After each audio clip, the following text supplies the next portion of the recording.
सुबह सवेरे शुरू होने वाली बारिश के बाद लाहौर के बेशतर इलाके ज़ेरे आब आ गए हैं। पानी जमा होने से शहरियों को शदीद मुश्किलात का सामना करना पड़ रहा है।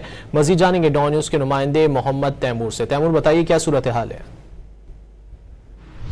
बिल्कुल, आज अलग सुबह शुरू होने वाली बारिश के बाद लाहौर का मौसम जहां बहुत ज़्यादा सुहाना हुआ, वहीं जल थल भी एक हो गया और बहुत से नशेबी इलाके जो ज़ेरे आब आ चुके हैं। इस वक्त मैं लाहौर के ज़हूर लाई रोड पर मौजूद हूँ। अगर हमारा कैमरामैन आरिफ अहमद आपको दिखा सके तो यहाँ पर ये सूरत हाल है कि इतना पानी है कि लोग यहाँ पे लोगों की गाड़ियाँ ख़राब हो रही है, मोटरसाइकिलें ख़राब हो रही हैं और लोगों को परेशानी का जो सामना करना पड़ा है। मजमूई तौर पर वासा हुकाम की जानिब से जो रिपोर्ट पेश की गई है या डिटेल्स जारी की गई, उसके हिसाब से 52 मिलीमीटर बारिश जो है वो निस्तर जोन में हुई, जबकि इस जगह पे 42 मिलीमीटर बारिश जो रिकॉर्ड हुई है, जो बहुत ज़्यादा बारिश नहीं है। लाहौर में अमूमन 100 मिलीमीटर बारिश भी होती है तो उसके बाद भी पानी जो है फौरी तौर पर निकाल दिया जाता है, मगर अभी सूरत हाल ये है कि यहाँ से पानी अब तक निकाला नहीं जा सका। वासा के एहलकार यहाँ पे मौजूद ज़रूर है, मगर उसके बावजूद यहाँ पे पानी इतना ज़्यादा खड़ा हुआ, किसी की गाड़ी ख़राब हो रही है, किसी की मोटरसाइकिल ख़राब हो रही है।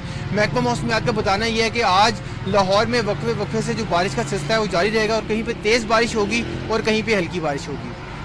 तैमूर, बहुत शुक्रिया इन तफसीलात